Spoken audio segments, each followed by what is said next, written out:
Audio Jungle.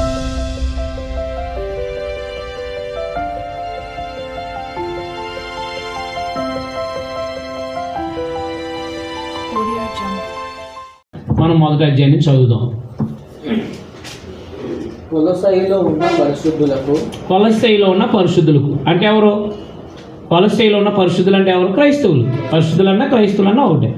కొలొస్సైలో ఉన్న పరిశుద్ధులకు అనగా క్రీస్తునందు విశ్వాసులైన సహోదరులకు దేవుని చిత్తం వలన క్రీస్తు యేసు అపోస్తుడైన పౌలును సహోదరుడైన తిమోతిను శుభమని చెప్పారు. ఆయనది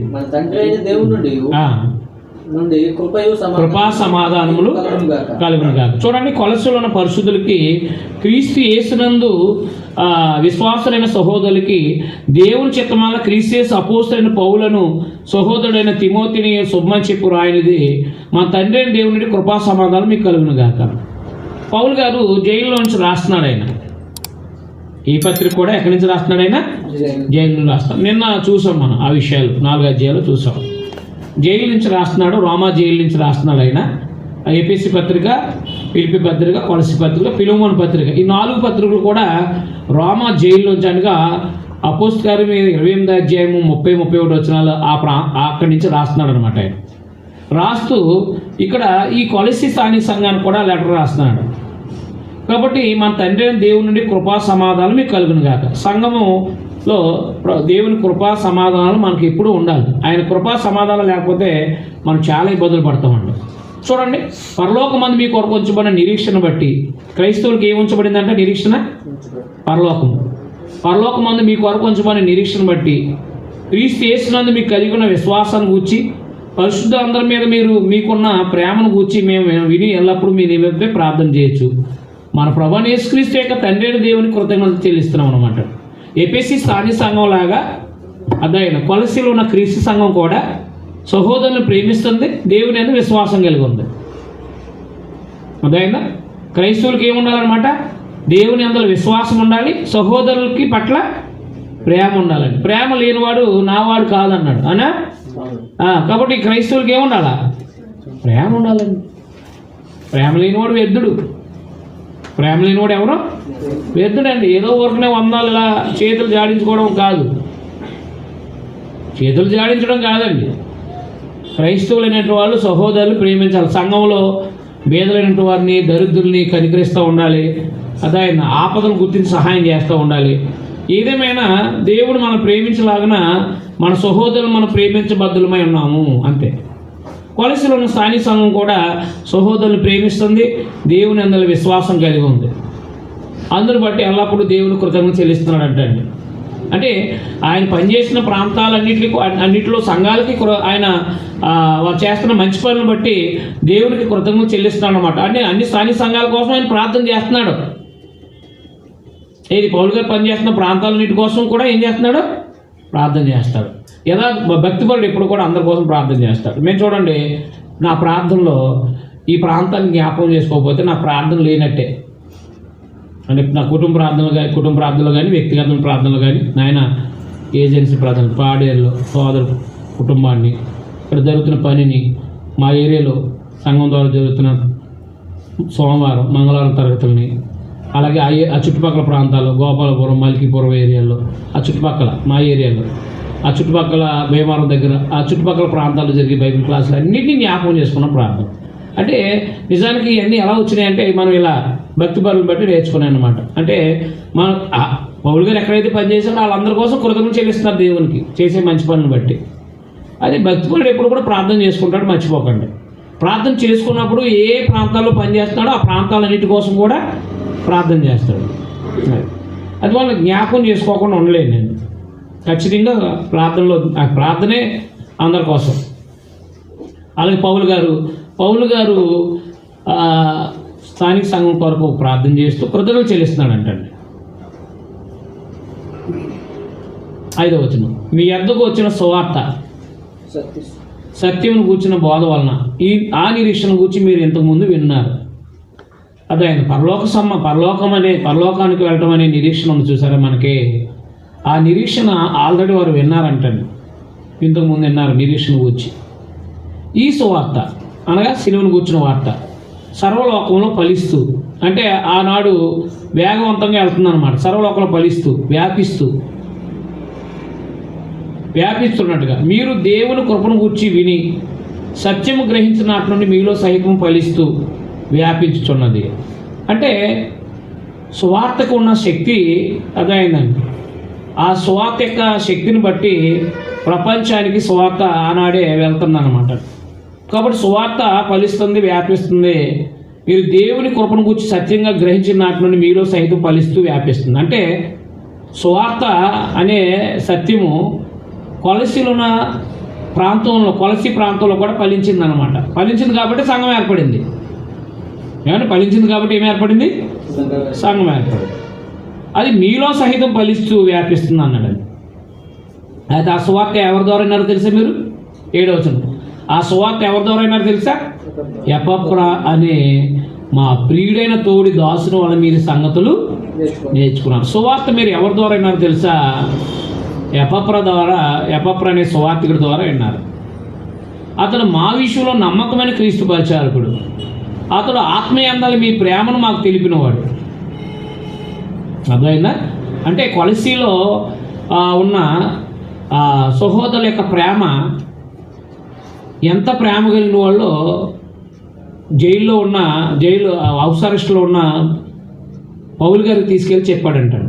అంటే ఇప్పుడు కొలసీలో ఉన్న సంగతులన్నీ ఎవరు చెప్పారు? ఇప్పుడు తత్వజ్ఞానం ఉంది. కొలసీ ప్రాంతానికి వెళ్ళండి, 2వ అధ్యాయం చూడండి. అక్కడ 2వ అధ్యాయం చూడండి, మొదలువచనం. కొలసీ ప్రాంతానికి వెళ్ళలేదు. మీ కొరకు లవోదీక వారి కొరకు శరీరీతిగా నా ముఖం చూడడం వారందరి కొరకు నేను ఎంతగా పోరాడుతున్నానో మీరు తెలుసుకొని కోరుతున్నాను అన్నాడు ఆయన. అర్థమైందా? అంటే ఈయన కొలసీకి వెళ్ళలేదు, ఎవరో పౌలు గారు. కానీ కొలసీలో తత్వజ్ఞానం ఉంది, అలాగే పాత నిబంధన ప్రభావం ఉంది, దేవదూతల సంబంధించిన జ్ఞాన సంబంధమైన ప్రభావం ఉంది, ఆ మనుషుల ఆచారాల ప్రభావం ఆ సంఘం మీద ప్రభావితం చూపుతున్నాయని ఎవరు చెప్పారు పౌలు గారికి? ఎపఫ్రా పట్టుకెళ్ళాడు. దాంతోపాటు సహోదరులు ఎంత ప్రేమ కలిగి ఉన్నారో ఆ ప్రేమను గురించి కూడా పట్టుకెళ్ళారనమాట. చెప్పారనమాట. పట్టుకెళ్ళి ఆ విషయాలు తీసుకెళ్ళి ఇక్కడ జరుగుతున్న విషయాలన్నీ కూడా ఆయన అక్కడికి వెళ్ళి చెప్పారనమాట. ప్రియుడైన ఎపఫ్రా ద్వారా మీరు విన్నారు. కాబట్టి సువార్త మీ ప్రాంతంలో కూడా, సువార్త మీలో కూడా ఫలించి వ్యాపిస్తుంది. మీ ప్రేమను గూర్చి మాకు ఎపఫ్రా తెలియపరిచారు అని అన్నమాట. అందుచేత 9వ వచనం చూడండి. అంటే 3 నుంచి 4, 8 వచనాల వరకు అదైంది. ఈ కొలసీలో ఉన్న స్థానిక సంఘం కొరకు అదైంది. అక్కడ ఉన్న సువార్తికుడి కొరకు దేవునికి కృతజ్ఞతలు చెల్లించాడు అనమాట. ఎవరు? అపోస్తుడైన పౌలు గారు. కొలసీలో ఉన్న స్థానిక సంఘం యొక్క ప్రేమ విశ్వాసాలను బట్టి, సువార్త వ్యాప్తి చెందుతున్న బట్టి దేవునికి కృతజ్ఞతలు చెల్లించాడండి. దేవునికి కృతజ్ఞతలు చెల్లించాడనమాట. ఈ 9 నుంచి ఆయన ప్రార్థన చేశాడు స్థానిక సంఘం కొరకు. చూడండి, అక్కడ ప్రార్థన చేశాడు స్థానిక సంఘం కొరకు. అందుచేత ఈ సంగతి విని నాటి నుండి మేము మీ నిమిత్తం ప్రార్థన చేయటం మానక.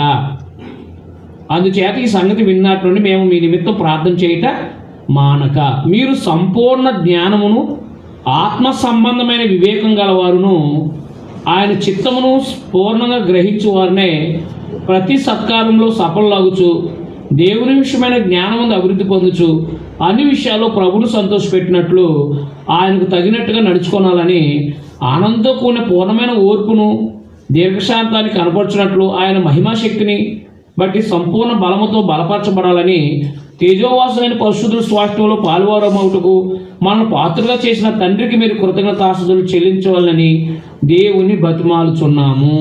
ఏమని ప్రార్థన చేశారండి ఆయన? ఏమని ప్రార్థన చేశారు స్థానిక సంఘం కొరకు? మీ ప్రేమను గురించి మేము విన్నప్పటి నుండి మీరు సంపూర్ణ జ్ఞానమును ఆత్మ సంబంధమైన తెలివి గలవారుగా.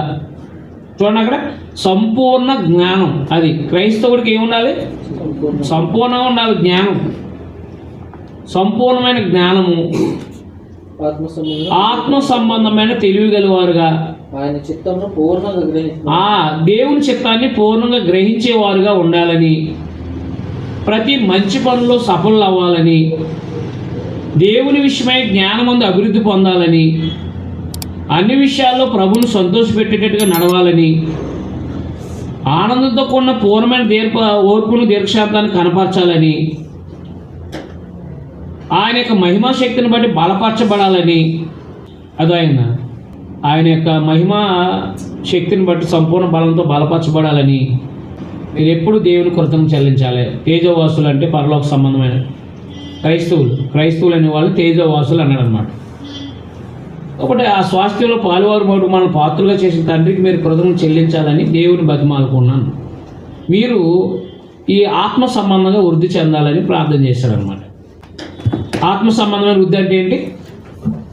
అందుచేత ఈ సంగతి విన్నట్టుండి మేమును మీ నిమిత్తం ప్రార్థన చేయటం మానక మీరు సంపూర్ణ జ్ఞానమును, ఆత్మ సంబంధమైన తెలివి గలవారుగా, వివేకం కలిగినటువంటి వారుగా, ఆయన చిత్తమును పూర్ణంగా గ్రహించేవారునై ప్రతి మంచి పనుల్లో సఫలం అవ్వాలని, దేవుని విషయమైన జ్ఞానమందు అభివృద్ధి పొందాలని, అన్ని విషయాల్లో ప్రభువును సంతోషపెట్టినట్లు నడవాలని, నడుచుకోనాలని, ఆ పూర్ణమైన ఓర్పు దీర్ఘశాంతం కనపరచాలని,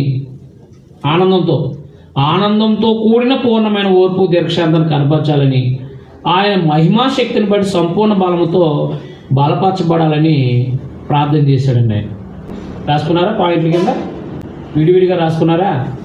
పాయింట్ల కింద రాసుకున్నారు. ప్రార్థన నెటిగేటివ్ చెప్పాను కదా. ఎఫ్ఎస్సి స్థానిక సంఘం కోసం ప్రార్థన చేసినప్పుడు అంతరంగ పురుషుని శక్తి కలిగి ఉండాలని, ఆత్మవలను బలపరచబడాలని ఇలా విడమర్చి రాసుకోండి ప్రార్థన. మీకు అది అవగాహన అవుతుంది. మీకు అర్థమైందా? ప్రార్థన మొదటి పాయింట్ అనమాట.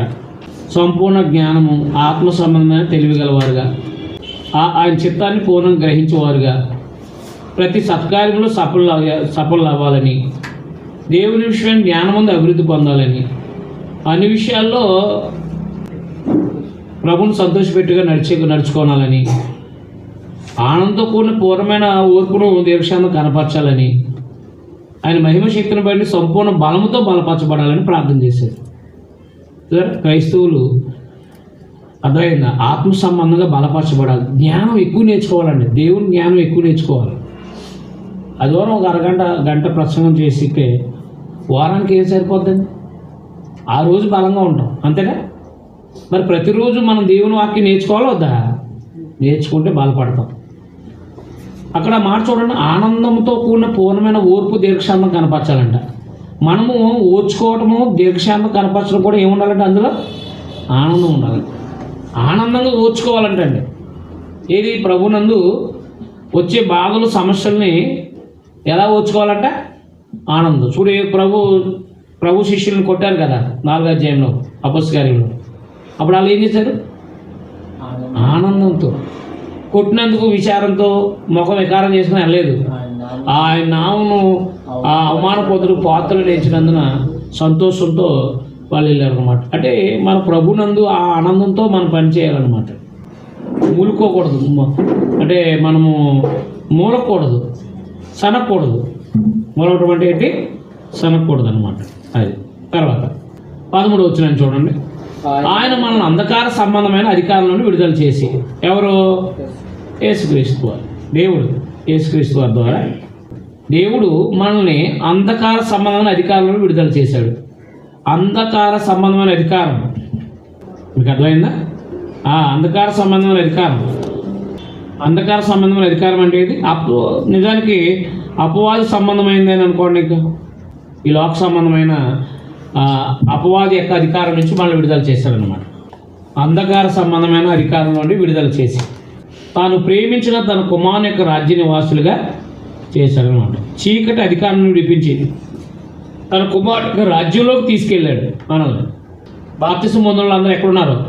ఆయన రాజ్యంలో ఉన్నారు. అంధకార సంబంధమైన అధికారంలో విడుదల చేసి అన్నాడు అనమాట. చీకటి సంబంధమైన జీవితంలోంచి విడుదల చేసి తను ప్రేమించిన కుమారుని యొక్క రాజ్య నివాసులుగా చేశాడు.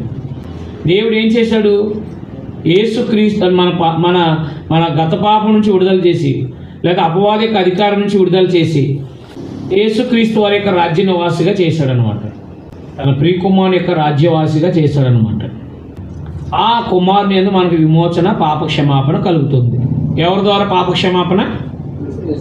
అది కాబట్టి యేసుక్రీస్తు వారు రాజ్య నివాసులు, అంటే యేసుక్రీస్తు వారి ద్వారా పాపక్షమాపణ కలుగుతుంది. మరి యేసుక్రీస్తు వారి ద్వారా ఏం కలుగుతుంది? పాపక్షమాపణ. విమోచన అంటే విడుదల. యేసుక్రీస్తు వారి ద్వారా ఏం కలుగుతుంది అని అంటే పాపక్షమాపణ కలుగుతుంది. ఆయన ఎవరు చూడండి అక్కడ, ఆయన అదృశ్య దేవుని స్వరూపి.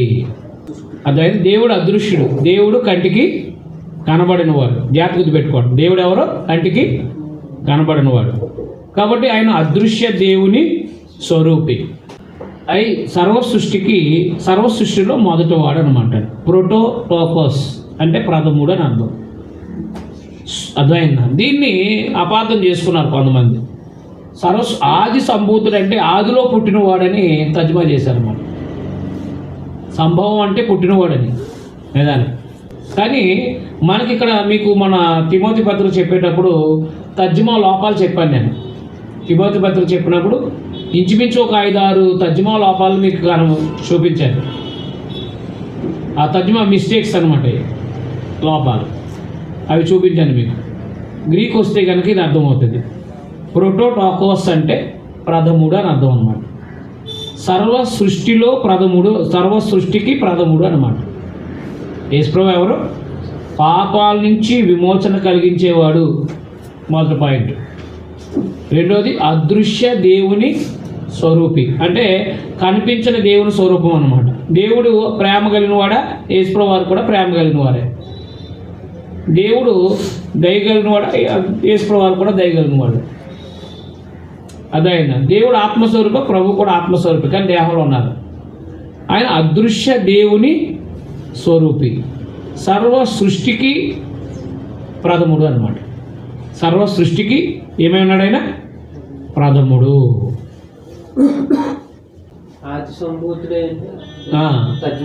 తర్జుమాలో ప్రథముడు అనమాట. ప్రోటోటోకస్ ఇలా ఉంటుందండి గ్రీక్లో.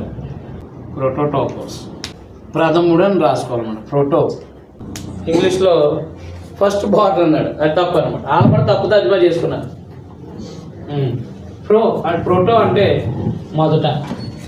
అర్థమైందా? అది సర్వ సృష్టిలో ప్రథముడు అని అర్థం. ఈ వచనాన్ని తీసుకుని కొంతమంది ఏం చేశారంటే యేసుక్రీస్తు వారు నీ దేవుడు సృష్టించుకున్నాడు జగత్తుకు ముందు అని ఒక డాక్టర్ని తీశారు. అర్థమైందా? యేసుక్రీస్తు వారిని ఏం చేశాడంటే దేవుడు సృష్టించుకున్నాడు.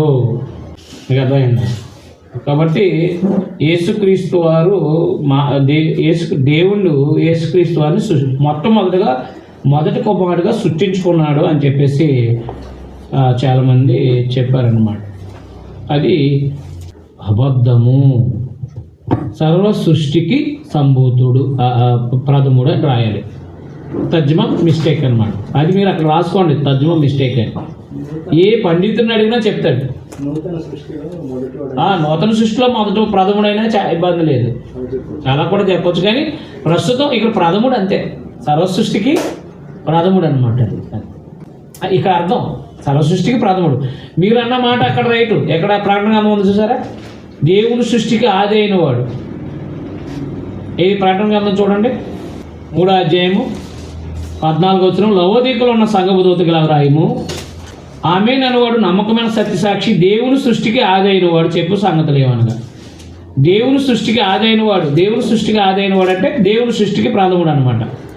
కాబట్టి దేవుడు ఆ ఆత్మ సంబంధమైన సృష్టి చేశాడు. అది క్రీస్తునందు అనేక మందిని నూతనంగా చేశాడు. ఆత్మ సంబంధం సృష్టిలో కూడా మొదటి, తిరిగి లేవడంలో కూడా ప్రథముడే కదా. మళ్ళీ ఈ పదం, ఈ ప్రోటోటోకస్ అనే పదం చాలా చోట్ల మనకు కనిపిస్తుంది. మృతుల్లో లేపడంలో ప్రథముడు. చూడండి, మొదటి పత్రిక 15వ అధ్యాయము, కొరింథీయులకు రాసిన మొదటి పత్రిక 15వ అధ్యాయము 20వ వచనం చూడండి. కొరింథీయులకు రాసిన మొదటి పత్రిక 15వ అధ్యాయం 20వ వచనం చూడండి. ఇప్పుడైతే నిద్రించిన వారిలో ప్రథమ ఫలముగా క్రీస్తు మృతుల్లోని లేపబడి ఉన్నాడు. అది ప్రథమ ఫలము అనే మాట వాడబడినప్పుడు ప్రోటోటోకస్ అని ఉంటుంది అన్నమాట. ప్రోటోటోకస్ అంటే ప్రథముడు అని. ఓస్ అనే మాట ఉంది కాబట్టి డూ అనే మాట. ఓస్ అంటే డూ అని వస్తుంది అనమాట. కాబట్టి ఆయన దేవుని సృష్టిలో, అది దేవుని యొక్క సర్వ సృష్టికి ప్రథముడు అనమాట. ఆయన చాలా ప్రాముఖ్యమైన వ్యక్తి అని చెప్పడానికి అనమాట ఆ వాడబడింది. యేసుప్రభు లేకపోతే ఏం లేదు, క్రైస్తవం లేదు కదా, ఉందా? యేసుప్రభు లేకపోతే ఏమీ లేదు. యేసుప్రభు లేకపోతే మానవులకు పాపక్షమాపణ లేదు. యేసుప్రభు లేకపోతే పరలోకాన్ని గురించి చెప్పినవాడు లేరు. యేసుప్రభు లేకపోతే పరలోకానికి వెళ్ళడానికి దారి లేదు.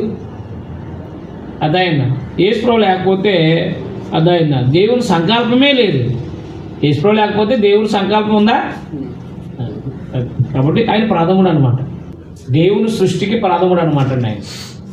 అక్కడ మనం అలా తర్జుమా చేసుకోవాలన్నమాట. మీకు అర్థమైందా? దేవుని సృష్టికి ప్రథముడు అని రాసుకోండి. ఇబ్బంది లేదు, మనం ఈ పదాన్ని పైన రాసేసుకోవచ్చు, నష్టమే లేదు. తర్జుమా ఇది మన దగ్గర ఉన్న బైబిల్ ఏంటిది? తర్జుమా అంతే. ప్రోటోటోకోస్ ప్రథముడు అంతే. కాబట్టి ఆయన అదృశ్య దేవుని స్వరూపే సర్వ సృష్టికి ప్రథముడై ఉన్నాడు అని రాసుకోండి. సర్వ సృష్టికి ప్రథముడై ఉన్నాడు. 16 వచనం. ఎందుకంటే అటు పరలోకం ఇటు భూమి మీద కనిపించేవి కనిపించినవి, అదృశ్యమైనవి దృశ్యమైనవి, అంతేనా? అది సింహాసనం అయినా, పరిపాలన అయినా, ప్రభుత్వాలైనా, ఏవైనా అధికారాలే కావచ్చు. దేవుడు ఆయన్ని ఉపయోగించుకుని అన్నింటినీ సృష్టించాడు.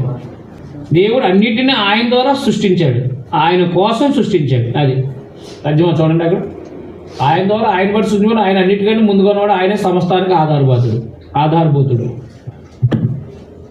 కాబట్టి యేసుక్రీస్తు వారు ఎంత గొప్పవాడంటే, యేసుప్రభు వారిని బట్టే ఈ భూమి ఆకాశాన్ని దేవుడు చేశాడంటండి. దృశ్యమైనవి అదృశ్యమైనవి, సింహాసనం, ప్రభుత్వాలు, ప్రధానులు, అధికారం సర్వం ఆయన ఎందే సృజించబడ్డాయి. అదైనా ఆయన ఎందే సృజించబడ్డాయి. సర్వమును ఆయన ద్వారా, ఆయన బట్టి సృజించబడ్డాయి. ఆయన బట్టి దేవుడు సృష్టించాడనమాట. అది యేసుప్రభు సృష్టించలేదు. అదైనా సృష్టికర్తలు ముగ్గురు కాదు, సృష్టికర్త ఒక్కడే, దేవుడు తండ్రి. కానీ యేసుప్రభుని బట్టి అన్ని దేవుడు చేశాడనమాట. అవి భూమి కనపడినవైనా అధికారాలైనా ఏవైనా సరే ఆయన బట్టే ఈ సమస్తం కలిగినాయి అంటాడు. ఆయన లేకపోతే ఈ ప్రపంచం లేదు. యేసుప్రభు లేకపోతే ఈ ప్రపంచం లేదు. యేసుప్రభు లేకపోతే మానవ జాతి పాపక్షమాపణ లేదు. యేసుప్రభు లేకపోతే ఈ ప్రపంచంలో అధికారాలు కూడా లేవు. కాబట్టి యేసుప్రభు వారిని బట్టి ఇవన్నీ కలిగించబడ్డాయి. యేసుప్రభు వారు కలిగించలేదు, గమనించండి. యేసుక్రీస్తు వారు కలిగించలేదు, యేసుక్రీస్తు వారిని బట్టి కలిగించబడ్డాయి. ఆ విషయం మీకు అర్థం కావాలి. నేను అర్థమలేదా?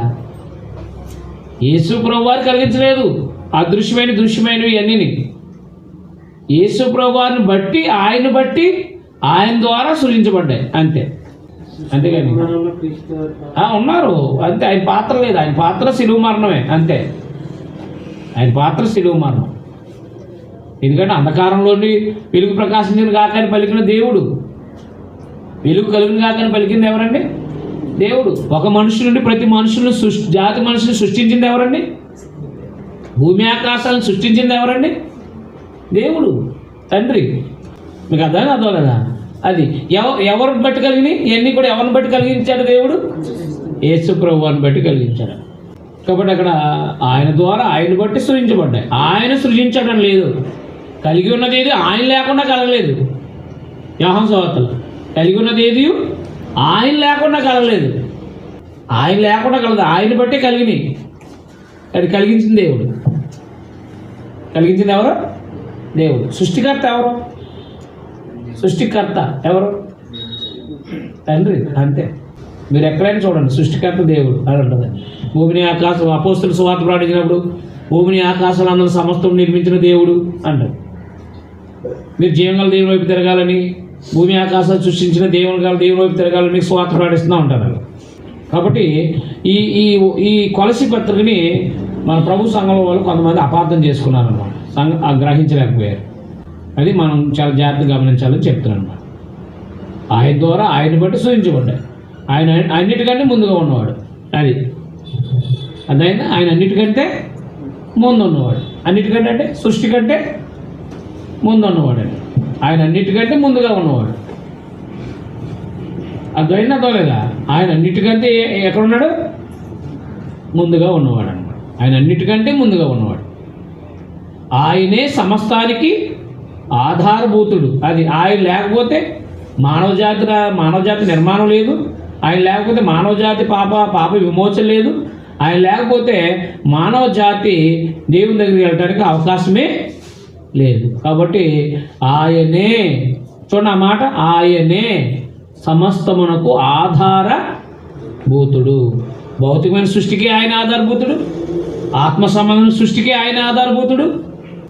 మీకు అర్థమైందా? ఆయనే ఆధారభూతుడు అంటే ఆయనే సమస్తానికి ప్రథముడు. అది ఆయనే సమస్తానికి ప్రథముడు అనమాట.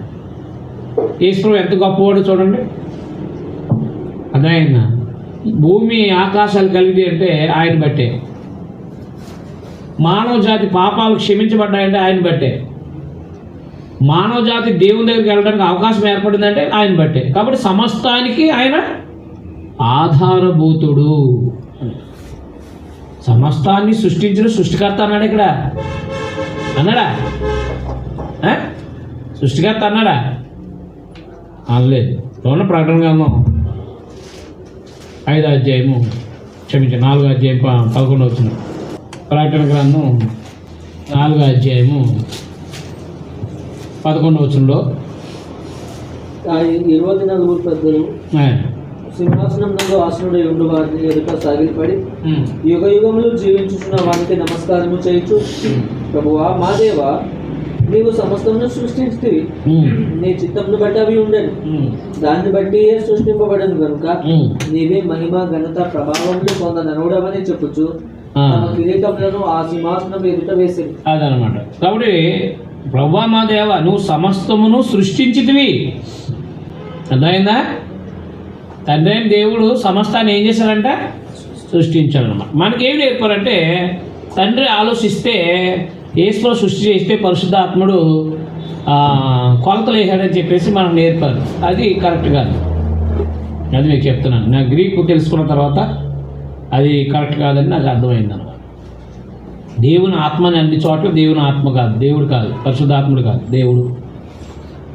139వ కీర్తనలో ఈ ఆత్మీయ అదురు నేను ఎక్కడికి వెళ్తున్నా అంటాడు. ఎక్కడి దగ్గర నుంచి? ఎవరి దగ్గర నుంచి? దేవుని దగ్గర నుంచి. అలాగే యెషయా గ్రంథం 40వ అధ్యాయం నుంచి చదివితే మనం 40వ అధ్యాయం 12వ వచనంలో యెహోవా ఆత్మకు నేర్పినవాడు ఎవడు అంటాడు. యెహోవా ఆత్మ అంటే అక్కడ ఎవరో దేవుడు అని అంతే. దేవునికి విగ్రహాల మధ్యన సంబంధం గురించి మాట్లాడాడు. దేవుడు ఏమో సృష్టికర్త, విగ్రహాలు ఏమో సృష్టించబడింది. అర్థమైందా? కాబట్టి ఇశ్రాయేల్ విగ్రహార్థులకు వెళ్ళిపోతే దేవుడు యెషయా ద్వారా ఆ విషయాలు తెలియపరిచాడు అనమాట. దేవుడేమో సృష్టికర్త, దేవుడేమో సృష్టికర్త, విగ్రహాలేమో సృష్టించబడినవి. కాబట్టి ఆయనకి ఈయనకి పోలికల గురించి మాట్లాడినప్పుడు యెహోవా ఆత్మకు నేర్పిన వాడు ఎవరు అన్నారు అన్నమాట. దేవుడికి ఎవరు నేర్పలేదు, దేవుడే సమస్తం సృజించాడు, ఆయనే చేస్తాడని ఉందన్నమాట. కానీ మనకి ఏం నేర్పారంటే కొంతమంది దేవుడేమో ఆలోచిస్తే యేసుప్రభువు వచ్చి సృష్టించేస్తే పరిశుద్ధాత్మను కొలతలు వేస్తారని చెప్పేసి చెప్పారు. అలా కొత్త నిబంధన ఎక్కడ ముగ్గురు సృష్టికర్తలని ఎక్కడ చెప్పట్లేదు. అది గుర్తుపెట్టు. మీకు డౌట్లు ఉంటే అడగండి. సర్వమును ఆయన ద్వారా అంటే ఆయన బట్టి, అది ఆయన ఎందు అనమాట. ఆయన ద్వారా అంటే ఆయన బట్టే సృజించబడ్డాయి అనమాట. తర్జుమాకు సంబంధించిన విషయాలు అవి. ఆయన ద్వారా. ఇప్పుడు మీ ద్వారా నేను వేరే ఊరు వెళ్ళాను అనుకో, మీ ద్వారా అంటాను. మీ ద్వారా నేను చేశాను అనమాట, అంతే. మీ ద్వారా నేను చేశాను, మిమ్మల్ని బట్టి చేశాను, అలా అనమాట. అదేనా అదోలేదా? మీ ద్వారా నేను చేశానని అర్థం వస్తుంది, అలాంటిది అనమాట. అందుకని ఆయన చేశాడని కాదు. ఈ ఒక్క వచనము మరి మిగతా వచనాలను బలపరచదు కదా. మీకు అర్థమైంది? ఇప్పుడు ఆ సృష్టికర్తను మరిచి జనాలు సృష్టమును పూజించాలని ఉంటుంది. సృష్టికర్తను మరిచి సృష్టికర్తను రోమపత్రులు ఒకటి సృష్టికర్తను మరిచి అని ఉంటుంది. మరి సృష్టికర్త దేవుడు అని చెప్పిన తర్వాత ఈ ఒక్క మాటను బట్టి మనం యేసుప్రభు సృష్టికర్త అన్నాం అనుకోండి, సృష్టికర్త అనేది లేదు ఇక్కడ. క్రిటిజో అంటాడు. క్రిటిజో అంటే సృజించిన వాడు అని అర్థం. క్రిటిజో అంటే సృష్టికర్త అన్నమాట, సృష్టించబడ్డాం. ఇక్కడ ఆ మాట వాడలేదు.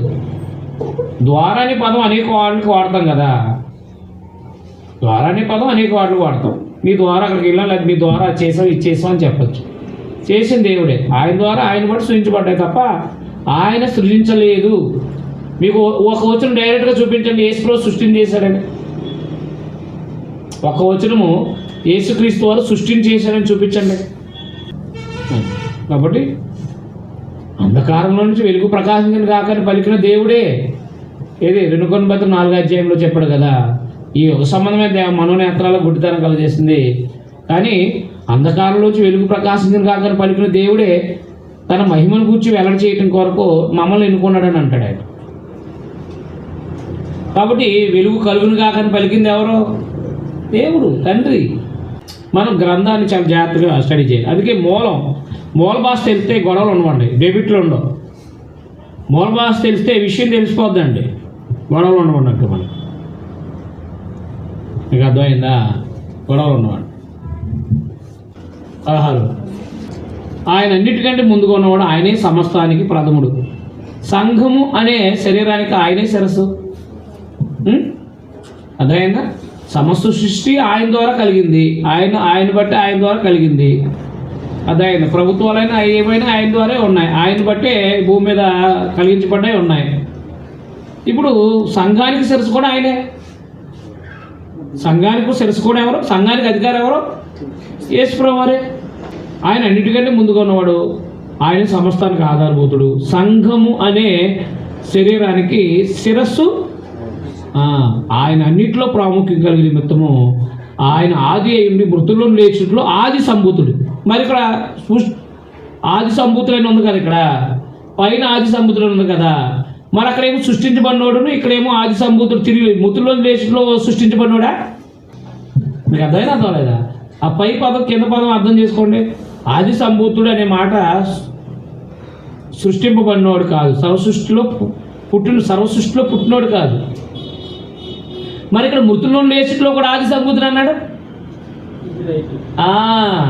మృతుల్లో లేచుట్లో ప్రథముడు, సర్వసృష్టికి ప్రథముడు. పైన సర్వసృష్టికి ప్రథముడు, మృతుల్లో లేచుట్లో కూడా ప్రథముడు. అంతే. మీకు అర్థమవుతుందా? ఆది సంభూతుడు అంటే మళ్ళీ ఇక్కడ మృతుల్లో లేచుట్లో మళ్ళీ పుట్టినోడా? అదనమాట. అందుకే మనము బాగా నేర్చుకోవడం ద్వారానే ఈ సంగతులు అర్థమవుతాయి, లేకపోతే మనకు అర్థం కావు. మృతుల్లో లేచుట్లో ఆది సంభూతుడు అన్నాడు కదా, మృతుల్లో లేచుట్లో ప్రథముడు అనమాట. ప్రోటోటోకోస్ అనే పదం అక్కడ కూడా వాడబడింది. మృతుల్లో లేచుట్లో ప్రథముడు. చూసారు, అన్ని ప్రథముడు. సర్వసృష్టికి ప్రథముడు, సమస్తము ఆయన బట్టి ఆయన ద్వారా కలిగించబడ్డాయి. సంఘం అనే శరీరానికి విషయంలో కూడా ఆయన ప్రథముడు. అదేంటంటే ప్రాముఖ్యం ఆయన ఏర్పాటు చేసేవాడు. తిరిగి లేవడంలో కూడా ప్రథముడు.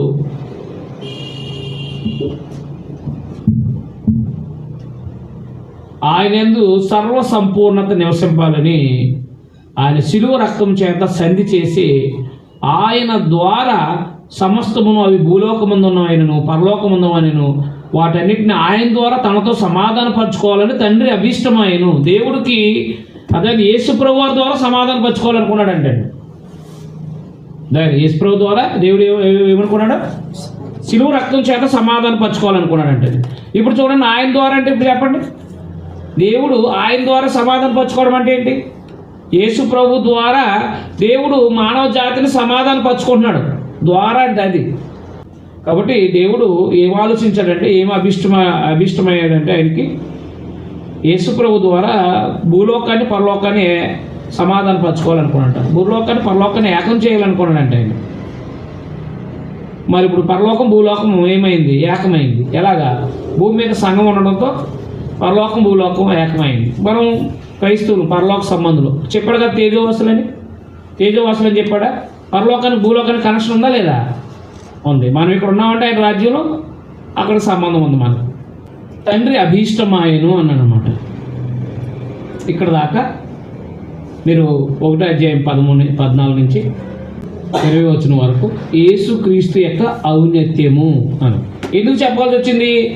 యేసు సరిపోతాడు, ఆచారాలు అక్కర్లేదు, పండగలు అక్కర్లేదు, తత్వజ్ఞానం అక్కర్లేదు. అదైనా ఆయనే ప్రపంచానికి ఆయనే ప్రథముడు, సంఘానికి కూడా ఆయనే మొదట, సంఘానికి కూడా శిరస ఆయనే, త్రిలేఖలో కూడా ప్రథముడు ఆయన ద్వారానే దేవుడు పరలోకాన్ని భూలోకాన్ని ఏకం చేయాలనుకున్నాడు ఆయన శిలువ రక్తం ద్వారా. కాబట్టి క్రైస్తవులకి యేసుప్రభు సరిపోతాడో అంతే, క్రైస్తవులకి యేసుప్రభు సరిపోతాడు. ఇంకా ఆచారాలు అక్కర్లేదు, క్రైస్తవులకు ఆచారాలు అక్కర్లేదు, క్రైస్తవులకు లోక జ్ఞానం అక్కర్లేదు, లోక సంబంధమైన తత్వజ్ఞానాలు అక్కర్లేదు. క్రైస్తవులకి లోక సంబంధమైన తత్వజ్ఞానం అక్కడ చక్కని మాటలు అవసరం లేదు, చక్కని మాటలు అక్కర్లేదు. యేసు ప్రభు సరిపోతారు. పరలోకం వెళ్ళడానికి ఎవరు సరిపోతారు? దేవదూతలు అక్కర్లేదు, దేవదూతలు అవసరం లేదు, యేసు ప్రభు సరిపోతారు అంతే. సరే, ఆయన గొప్పతనాన్ని గురించి మొదటి అధ్యాయంలో చెప్పారండి పౌలు గారు. ఆయన గొప్పతనాన్ని గురించి మొదటి అధ్యాయంలో చెప్పారనమాట. ఆయన అదృశ్య దేవుని స్వరూపి, మొదటి విషయం అదైనా. అదే మొదటి పాప విమోచన, ఆయన ద్వారా పాప విమోచన కలుగుతుంది. ఆయన అదృశ్య దేవుని స్వరూపి, సర్వ సృష్టిలో ప్రథముడు. ఆయన ద్వారా సమస్తము ఆయన బట్టి కలిగినవి, అవి కనిపించేవి కనబడినవి అధికారాలు. మృతుల్లోంచి మొదటగా లేపబడినవాడు, సంఘం అనే శరీరానికి శిరస్సు, సమస్తమునకు ఆధారభూతుడు, సమస్తానికి ఆధారభూతుడు. ఆయన లేకపోతే మానవుడికి పాపక్షమాపణ లేదు, ఆయన లేకపోతే పరలోకమే లేదు, పాపక్షమాపణ లేదు, పరలోకం లేదు, భూమి మీద ప్రభుత్వాలు కూడా ఉండవు ఆయన లేకపోతే. అంత గొప్పవాడు యేసుక్రీస్తు వారు అన్నమాట. భూమి ఎందుకు ఉంది? యేసుప్రభు కోసం, ఆకాశం యేసుప్రభు కోసం, అదైందా. అలాగే అధికారాలు యేసుప్రభుని బట్టి, ఇలా ప్రతీది కూడా ప్రభుని బట్టే అనమాట. తెలియకేళ్ళలో క్రైస్తవ్యాన్ని ఏమంటున్నారంటే ఆయన అమెరికా మతం అండి, అది లేకపోతే అమెరికా మన దేశం ఆయన కాదు అని చెప్పేసి ఏదేదో మాట్లాడుతున్నారు. యేసు ప్రభు లేకపోతే మానవ జాతికి, ఏ మానవుడికి క్షమాపణ లేదు, పాప విమోచన లేదు. అది అంత గొప్పవాడు అనమాట యేసు ప్రభు. అంటే ఇప్పుడు క్రైస్తవులు అందరికీ ఎవరు సరిపోతారు? యేసు ప్రభు సరిపోతారు, ఇంకేం అక్కర్లేదు. ఆచారాలు అక్కర్లేదు, పండుగలు అక్కర్లేదు, తత్వజ్ఞానం వినక్కర్లేదు. మనం వేదాలు చదవక్కర్లేదు. ఉపనిషత్తులు వేదాలు చదువుతున్నారు కదా మన వాళ్ళు, బైబిల్ బాగా చదవలేరు సేవకులు. ఎవరు ఏం చదవాలి? వాటితో మనకు సంబంధం ఏంటంటే యేసు ప్రభు గురించి ఎక్కడ రాయబడింది?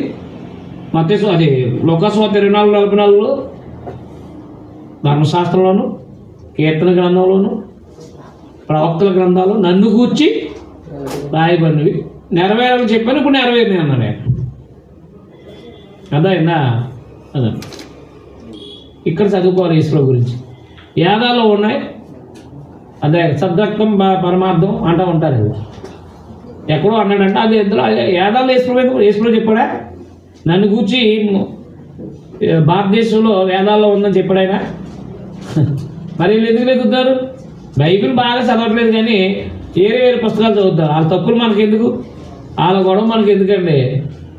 మనము దేవుడు ఎవరు, యేసు ప్రభు ఎవరు, ఆయన మరణం ద్వారా మానవ జాతికి వచ్చిన రక్షణ ఏంటో, ఆయన ఎందుకు ఉండడం వల్ల ప్రయోజనం ఏంటో అన్నీ చెప్పుకుంటూ పోవాలి. మనం రక్షణ బాప్తిసం ఒకవేళ నమ్మినట్టు వాళ్ళు బాప్తిసాలు ఇచ్చుకుంటా సంఘాలు కడతా వెళ్ళిపోవాలి. ఇది మనం చేయాల్సింది.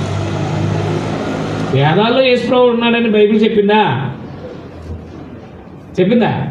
మరి ఎందుకే వేదాలు చదువుతున్నారు? బైబిల్ చెప్పి కొత్త విషయాలు చెప్పడానికా? అక్కర్లేదు దాన్ని, కొత్త విషయాలు చెప్పగలదు, ఆ విషయాలు చెప్పడం. మనం సువార్త ఎప్పుడు సువార్తే. 21 నుంచి మరియు గత కాలం మందు దేవుని దూరస్తులు, అనుజనులు ఎవరు? దేవుని దూరస్తులైన వాడు గత కాలం. అది మనకి ఎపిసిపెత్తులో కూడా చెప్పాడు ఆ మాట. 2 అధ్యాయం 13-14 వచనాల్లో కూడా మునుపు దూరస్తులు అన్నాడు, అవునా? మరియు గత కాలం మందు దేవునికి దూరస్తులు మీ దుష్క్రియల వల్ల మీ మనసులో విరోధ భావం గల వారై ఉండి మిమ్మల్ని కూడా తన సన్నిధిని పరిశుద్ధులుగా, నిర్దోషులుగా, నిరపరాధులుగా నిలబెట్టుటకు ఆయన మాంసయుక్తమైన దేహమందు మరణం వల్ల ఇప్పుడు మిమ్మల్ని సమాధానపరిచాను. అది మనకి ఎపిసిపెత్తు 2 అధ్యాయం 13 నుంచి 15 వరకు రాసుకుంటే మీకు అర్థమవుతుంది. అక్కడ మునుపు దూరస్తులైన వాడు ఈ ధర్మశాస్త్రాన్ని కొట్టివేసి యేసుప్రభువు వారు ఏం చేశారనమాట, ధర్మశాస్త్రాన్ని రద్దు చేసి ఇద్దరిని అంటే అన్యుని యూదుని ఏకం చేశారు. చూసారా, మీ మనసులో విరోధ భావం గలవారైంది మిమ్మును కూడా తన సన్నిధిని పరిశుద్ధులుగా నిర్దోషులుగా నిరపరాధులుగా నిలబెట్టుటకు ఆయన మాంసయుక్తమైన దేహమందు మరణం వల్ల ఇప్పుడు మిమ్మల్ని సమాధానపరిచెను. ఎవరిని? అన్యుల్ని దేవుణ్ణి ఏం చేశాడు ఆయన? యేసు రక్తం ద్వారా సమాధానపరిచాడు. కాబట్టి పునాది మీద కట్టబడిన వారే, ప్రభు మీద కట్టబడి స్థిరంగా ఉండి మీరు విన్నట్టు ఆకాశం కింద ఉన్న సమస్త సృష్టికి ప్రకటింపబడి ఆయన ఈ సువార్త వలన కలుగు నిరీక్షణ నుండి తొలగిపోక, సువార్త ఏ నిరీక్షణ కలిగిస్తుంది? యేసుప్రభు మరలా తిరిగి వస్తారని నిరీక్షణ కలిగిస్తుంది. ఆ నిరీక్షణ నుండి తొలగిపోక ఈ సువార్త వలన అంటే సర్వలోకానికి ఆనాడే ప్రకటించబడిపోయిందంటే సువార్త. ఆనాడే ఆకాశం కింద ఉన్న సమస్త సృష్టికి ప్రకటింపబడినట్టు చూసారా, ఆనాడే అంటే ఈ సుమారుగా క్రీస్తుశకం 61 క్రీస్తుశకం 61 62 మధ్యలోనే ప్రపంచానికి వెళ్ళిపోయిందంటండి. ఎందుకంటే 70లో యెరూషలేము నాశనం అవ్వాలి. ఏది మత్తయి సువార్త 24:14లో ఈ రాజ్య సువార్త సకల లోక జనులకి వినిపించబడినప్పుడు అంతము యెరూషలేము నాశనం ఎప్పుడు వస్తుంది? చిలువను కూర్చున్న వార్త ప్రపంచానికి అపోస్తులు తీసుకెళ్తేనే కానీ యెరూషలేము నాశనం రాదు. అందుకని యెరూషలేము నాశనం అనేది దగ్గరలో ఉంది ఈ పత్రిక రాసేటప్పటికి. మీకు అర్థమైందా? అప్పటికే సువార్త ఆకాశం కింద ఉన్న సమస్త సృష్టికి సువార్త ప్రకటించబడింది. ఈ సువార్త వల్ల కలుగు నిరీక్షణను తొలగిపోక సంఘంలో క్రైస్తవులు చెప్తున్నాడు. ఈ సువార్త వల్ల కలిగే నిరీక్షణ నుండి తొలగిపోక విశ్వాసం అందు నిలిచి ఎలా ఇది మీకు కలుగును. విశ్వాసం నిలిచుంటే కలుగుతుంది. పౌలు నేను ఆ సువార్తకి ఏమయ్యాను? పరిచారకునయ్యాను అన్నాడు. ఇప్పుడు మీ కొరకు నేను అనుభవించిన శ్రమలో ఎందుకు సంతోషిస్తూ, ఎవరి కోసం అనుభవిస్తున్నానంటే పౌలు గారి శ్రమలో అన్యుల కోసం. మరి అన్ని జనులకే కదా ఆయన అపోస్తలుడు. అది ఇప్పుడు మీ కొరకు అనుభవిస్తున్న శ్రమలో ఎందుకు సంతోషిస్తూ సంఘము అనే ఆయన శరీరం కొరకు క్రీస్తు పడిన పాటలో కొదువైన వాటి ఎందు నా వంతు నా శరీరం అందు సంపూర్ణం చేయుచున్నాను. క్రీస్తు పడిన పాటలో కొదువైన వాటి ఎందు నా వంతు నా శరీరం అందు సంపూర్ణం చేయుచున్నాను. అంటే నేను చేయాల్సిన పని నేను చేస్తున్నాను అన్నమాట. అంతేకాదు ఆయన మిగిలి చేసి వెళ్ళిన దాంట్లో చేస్తలేదు. ప్రభు మన కొరకు ఆయన ఏం చేయాలో చేసేసారండి ఆయన. మీకు అర్థమైందా? సంఘం అనే క్రీస్తు శరీరంలో భాగంగా నేను చూడండి, సంఘం అనే క్రీస్తు శరీరంలో భాగంగా నేను పడాల్సిన బాధలు ఇంకా పూర్తి స్థాయిలో పడలేదు అన్నాడు ఆయన. అంతేగాని ఆయన కొదువైన వాటి ఏందన్నారు చూసారా, అది కాదు. క్రీస్తు పడిన పాటలో చివరి 24 వచనం నేను మీకోసం బాధలు పడుతున్నందుకు సంతోషిస్తున్నాను అన్నాడు. క్రీస్తు విషయంలో నేను ఇప్పుడు శ్రమలు అనుభవిస్తున్నాను. అయినా సంఘం అనే క్రీస్తు శరీరంలో భాగంగా నేను పడాల్సిన బాధలు ఇంకా పూర్తి స్థాయిలో పడలేదు అది చెప్తున్నాడు ఆయన. అంతేకాని క్రీస్తు పడిన పాటలో కొదువైన వాటి ఎందు నా వంతు నా శరీరం సంపూర్ణం చేస్తున్నాను అనేది కాదు. తజ్మా మిస్టేక్ ఇది. అర్థమైందా? క్రీస్తు అక్కడ ఏమన్నాడు ఆయన? క్రీస్తు పడిన పాటలలో కొదువైన అన్నాడా? అది కాదు, కొదువు కాదు. కొదువు ఏంటి? ఆయన సంపూర్ణంగా శ్రమపడి వెళ్ళిపోయాడు ఆయన. అవునా కాదా? ఎందుకు నెరవేరుతుంది? ఆయన ఏదో మిగిలిచి వెళ్ళినట్టు ఈయన ఏదో కంటిన్యూ చేస్తున్నట్టు ఉంది. తజ్మా ప్రాబ్లం ఏంటో చదవ. ఇక్కడ నేను చెప్తున్నాను చూడండి. అక్కడ క్రీస్తు శరీరంలో భాగంగా నేను పడాల్సిన బాధ ఇంకా పూర్తి స్థాయిలో పడలేదు అంటున్నాడు అంతే. ఇలాంటివి తజ్మా లోపాలను మనం సరి చేసుకోగలిగితే అద్భుతంగా మనము గ్రంథాన్ని వివరించవచ్చండి. మీకు అర్థమైందా? అది దేవుడు వాక్యం అనే చూడండి అక్కడ. కాబట్టి నా శరీరం సంపూర్ణం చేయడం కాదు, నేను పడాల్సిన బాటలు నేను పడాల్సిన బాటలో పూర్తి స్థాయిలో పడలేదు. అర్థమైందా? క్రీస్తు శరీరంలో బాగా నేను పడాల్సిన బాధలు ఇంకా పూర్తి స్థాయిలో నేను పడలేదు. అది దేవుని వాక్యం అనగా యుగయుగంలో తరతరాల్లో మరుగు చేయబడిన మర్మం ఏది? సువార్త సంపూర్ణంగా ప్రకటించడానికి మీ నిమిత్తం నాకు అప్పగించబడిన దేవుని ఏర్పాటు ప్రకారం నేను ఆ సంఘానికి పరిచారకునైతిని. అది పరిచారకునయ్యాను. అన్ని జనుల్లో ఈ మర్మం యొక్క మహిమైశ్వర్యం ఎట్టుదో, ఈ మర్మం యొక్క మహిమైశ్వర్యం ఎట్టుదో అది అనగా మీ యందు క్రీస్తు మహిమా నిరీక్షణ అన్నాడనే సంగతిని దేవుడు తన పరిశుద్ధులకు తెలియపరచుకోరు ఇప్పుడు ఈ మర్మాలు వారు బయలుపరిచారు. చూసారా, అదైనా యేసుక్రీస్తు వారు అనుజనులు కూడా ఆయన మహిమా నిరీక్షణ అన్నాడు కదా. అనుజనుల రక్షణ కోసం కూడా ఆయన ప్రాణం పెట్టారు కదా, పెట్టలేదా? అనుజనులు కూడా ఆయన మహిమా నిరీక్షణ అన్నాడు. ఆ మర్మాన్ని బయలుపరిచాడు. ఏది? అనుజనులకు కూడా యూదులతో పాటు సమాన వారసులు సువార్త ద్వారాని ఆ మర్మాన్ని ఆయన బయలుపరిచాడు అనమాట. అందుకని 28వ వచనం అండర్లైన్ చేసుకోండి. అందుకని యేసుప్రభువు ద్వారా సమస్తము ఆయన బట్టి కలిగినాయి కాబట్టి, ఆయన ద్వారా ఆయనే సమస్తానికి ప్రథముడు కాబట్టి, ఇప్పుడు ప్రతి క్రైస్తవుడు అంటే ప్రతి క్రైస్తవుని ప్రతి మనుషుని క్రీస్తునందు సంపూర్ణంగా చేసి, అది ప్రతి మనుషుని క్రీస్తునందు సంపూర్ణంగా చేసి ఆయన ఎదుట నిలబెట్టాలని సమస్త విధమైన జ్ఞానంతో మేము ప్రతి మనుషునికి బుద్ధి చెప్పుచు ప్రతి మనుషునికి బోధిస్తూ ఆయనను ప్రకటిస్తున్నాం. అది మరి యేసుప్రభువులా తయారు చేయాలని అంటాను. ఎందుకు ప్రసంగాలు చేస్తున్నాడంట ఆయన? ఎందుకు ప్రసంగాలు చేస్తున్నాడంట? ప్రతి మనిషిని యేసుప్రభువులా తయారు చేయాలని ప్రతి విషయం బుద్ధి చెప్తూ బోధిస్తున్నారంట. మనం కూడా నేడు స్థానిక సంఘంలో ఉన్న వారు అందరినీ కూడా మనం ప్రతి ఆదివారము కానీ ఎప్పుడైనా కానీ బోధిస్తే బాప్తిసం పొందిన వాళ్ళందరినీ కూడా యేసుప్రభువులా తయారు చేయడానికే మనం ప్రతి ప్రసంగాన్ని తయారు చేసుకోవాలి అన్నమాట. అది అప్పుడు క్రీస్తులాగా ఎదుగుతారనమాట. మనం తయారు చేసుకునే సందేశాన్ని బట్టే ఉండాలి. అదే మనం బలమైన ఆహారం తిన్నాం అనుకోండి భౌతికంగా బలంగా కనబడతాం. బలహీనమైన ఆహారం తిన్నాం అనుకోండి ఎలా కనబడతాం? బలహీనంగానే కాపాడతాం. అలాగే స్థానిక సంఘాల్లో ప్రతి ఒక్కరు కూడా క్రీస్తులాగా తయారు చేయాలంటే వారికి కావాల్సిన సందేశాన్ని వాళ్ళకి అర్థమైన రీతిలో బోధించాలి. అప్పుడే యేసుప్రభువులాగా ఎదుగుతారు. మీకు అర్థమైనా? మొదటి శతాబ్దంలో వాళ్ళ పని ఏంటంటే ప్రతి మనిషిని సంపూర్ణం చేయడం. ఇప్పుడు సేవకుల పని ఏంటి? ప్రతి మనిషిని దోసేసుకోవడం. క్రైస్తవుడైన ప్రతి ఒక్కరిని ఏం చేయటం?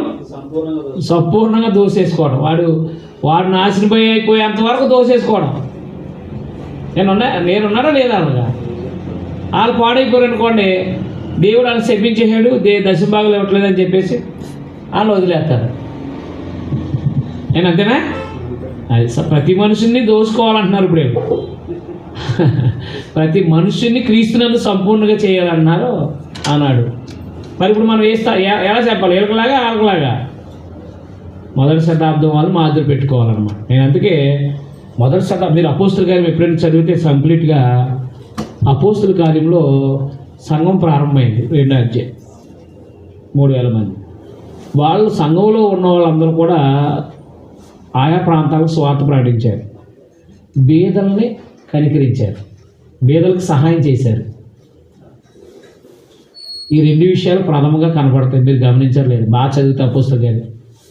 నేను నా పరిచర్యని అపోస్తుల కార్యంలో చూసుకుంటాను, బయట చూసుకోను. అపోస్తుల కార్యంలో చూసుకుంటాను.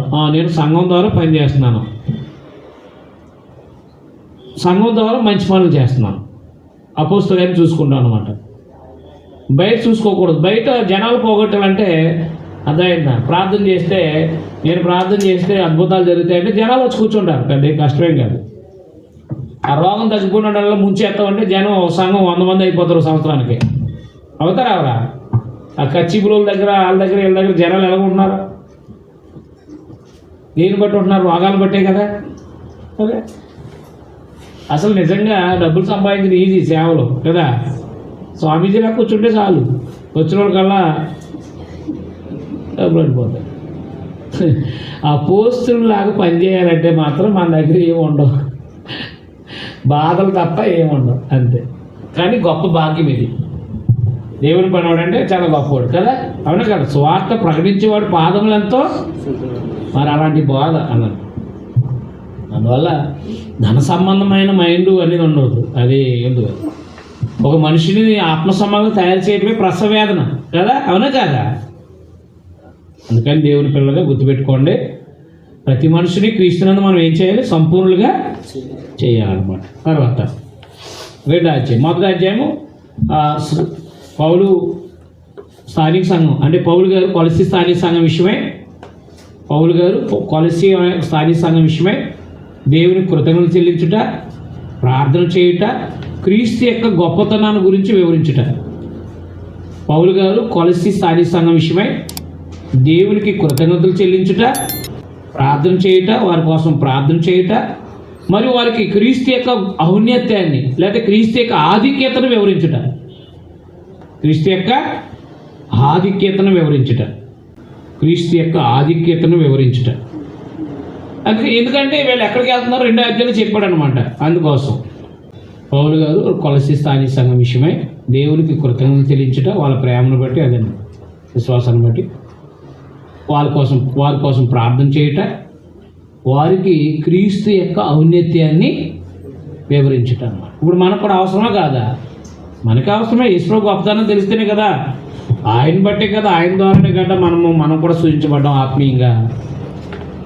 కాబట్టి ఆయన లేకపోతే మనకి పాపక్షమాపణ లేదు, మన ప్రభు లేకపోతే మన పాపక్షమాపణ లేదు, మన ప్రభు లేకపోతే మనకి ఎలా బ్రతకాలో తెలియదు, మనకు మాదిరి లేదు, మన ప్రభు లేకపోతే మన పరలోకమే లేదు. కాబట్టి ఆయన ఆధిక్యత మనకు కూడా అవసరమే.